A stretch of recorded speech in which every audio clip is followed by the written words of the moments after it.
KBR news కి స్వాగతం.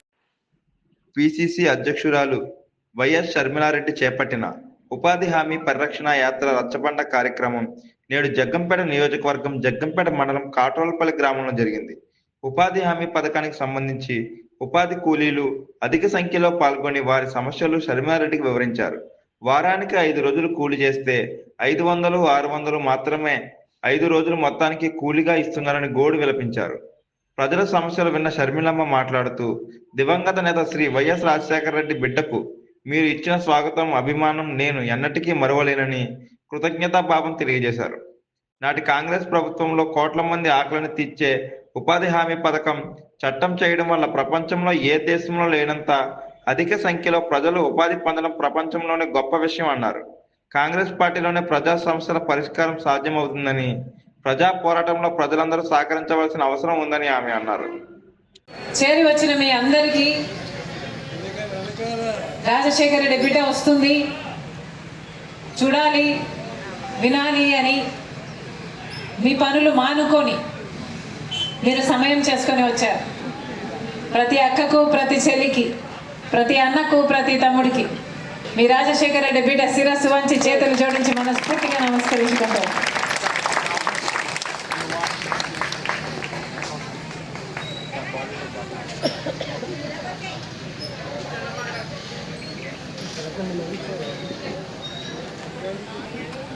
రాజశేఖర రెడ్డి గారు కేవలం 5 సంవత్సరాలు మాత్రమే ముఖ్యమంత్రిగా ఉన్నారు.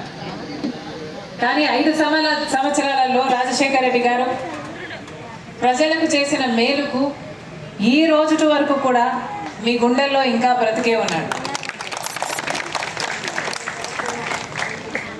అందుకే రాజశేఖర రెడ్డి బిడ్డ వస్తుంది అంటే చూడాలి, వినాలి అని ఇంతగా వచ్చారు అంటే మరి వాస్తవానికి రాజశేఖర రెడ్డి గారు చనిపోయినట్ట, లేక మీ గుండెల్లో ఇంకా బ్రతికే ఉన్నట్ట?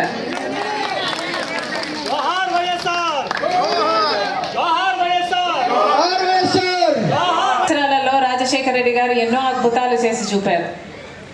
ఉచిత విద్యుత్తో మొదలు పెట్టాడు రాజశేఖర రెడ్డి గారు. ఆ తర్వాత రైతులకి ఎన్నో చేశాడు.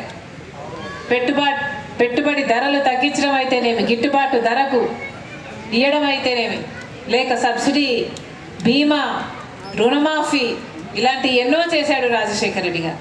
ఎంతోమంది రైతులు ఆ రోజులు రుణమాఫీతో లబ్ధి పొందారు.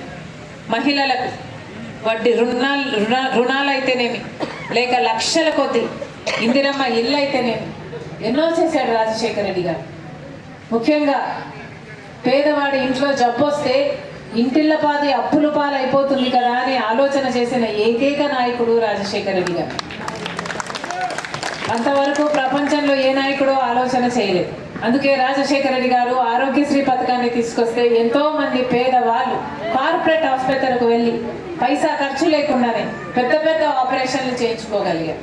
ఆ రోజుల్లో రాజశేఖర రెడ్డి గారు ఆరోగ్యశ్రీ అమలు చేస్తే పెద్ద పెద్ద ఆపరేషన్లు చేయడమే కాదు, ఆ తర్వాత మందులు కూడా ఫ్రీగా ఇచ్చేవారు, ఆటో ఛార్జీలు కూడా ఇచ్చేవారు. తర్వాత రాజశేఖర రెడ్డి గారు ఒక లెటర్ కూడా రాసేవారు. ఇలా రాజశేఖర రెడ్డి గారు ప్రజలను ప్రేమించాడు కాబట్టే ఇలాంటి పథకాలు రూపొందించగలిగాడు. ఫీజు రీయింబర్స్మెంట్ కూడా అలాంటి పథకం.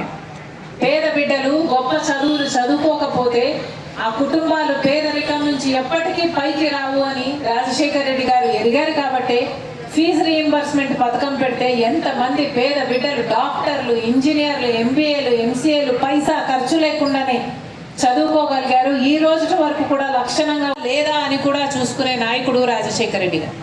అలా తను అమలు చేసే పథకాలన్నీ ప్రజలకు అందుతున్నాయా లేదా అని చూసుకోవడానికే రచ్చబండకని బయలుదేరి వెళ్ళి చనిపోవడం జరిగింది రాజశేఖర రెడ్డి గారు. ఆలోచన చేయండి. గెలిచిన కొన్ని నెలలకే రాజశేఖర రెడ్డి గారు మళ్ళీ రచ్చబండ మీద వెళ్ళాలనుకున్నారు.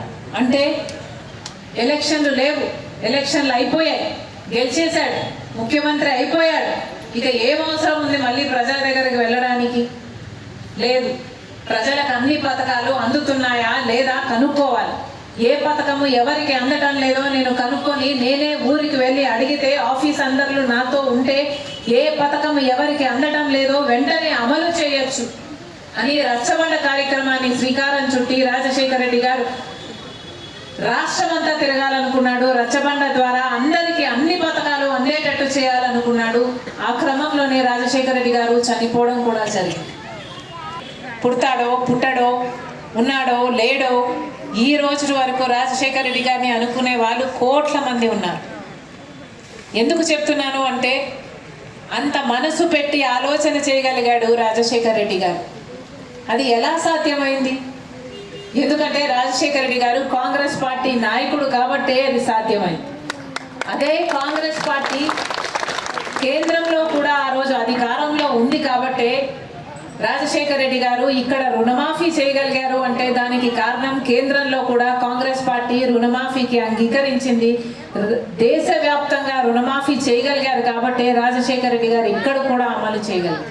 అలాంటి ఒక పథకమే మహాత్మా గాంధీ గ్రామీణ ఉపాధి హామీ పథకం. అంటే మీరు కరువు పని అనే పథకం, అంటే ఉపాధి హామీ పని ఒక బ్యారేజ్ ప్రాజెక్టుగా తయారైపోతుంది. కానీ పార్లమెంటులో చంద్రబాబు గారు ఎంపీలు ఉన్నారు, పవన్ కళ్యాణ్ గారు ఎంపీలు ఉన్నారు, జగన్మోహన్ రెడ్డి గారు ఎంపీలు కూడా ఉన్నారు. కానీ ఒక్కరంటే ఒక్క మగాడు లేచి పోలవరం ప్రాజెక్టును ఎందుకు కూలీ చేస్తున్నారనే దమ్ము ధైర్యం ఉన్న ఒక్క మగాడు కూడా లేదు. మొత్తం ఎంతమంది ఎంపీలు ఉన్నారో, ఎంతమంది పార్టీలు ఉన్నారో మొత్తం అందరూ బీజేపీకే ఊడిగలు చేస్తున్నారు. ఈరోజు కనీసం మనకు రాజధాని కూడా లేదు. అన్ని రాష్ట్రాలకు రాజధానిలు ఉన్నాయి, మనకేముంది? పక్కన బెంగళూరు ఉంది, చెన్నై ఉంది, ముంబై ఉంది, మనకేముంది? చేతిలో చిప్పు ఉంది. కనీసం ఒక రాజధాని కూడా లేదు. అసలు ప్రపంచంలో లేకపోతే మన దేశంలో రాజధాని లేని రాష్ట్రం ఏదైనా ఉంది అంటే అది ఒక్క మన ఆంధ్ర రాష్ట్రాన్ని. 12 సంవత్సరాల క్రితం మనకు రాజధాని కట్టివ్వాలి కేంద్ర ప్రభుత్వం. కానీ చంద్రబాబు గారు ముఖ్యమంత్రి అయ్యారు, జగన్మోహన్ రెడ్డి గారు ముఖ్యమంత్రి అయ్యారు, మళ్ళీ ఇప్పుడు చంద్రబాబు గారు ముఖ్యమంత్రి అయ్యారు. కానీ మనకు మటుకు రాజధాని రాలేదు. ఇప్పటికీ కూడా బీజేపీ ఇస్తున్న డబ్బులు నిధులుగా ఇవ్వటం లేదు, అప్పులుగా ఇస్తున్నారు. కానీ మన చట్ట ప్రకారము వాళ్ళు ఉచితంగా నిధులు ఇచ్చి మన రాజధాని కట్టాలి అని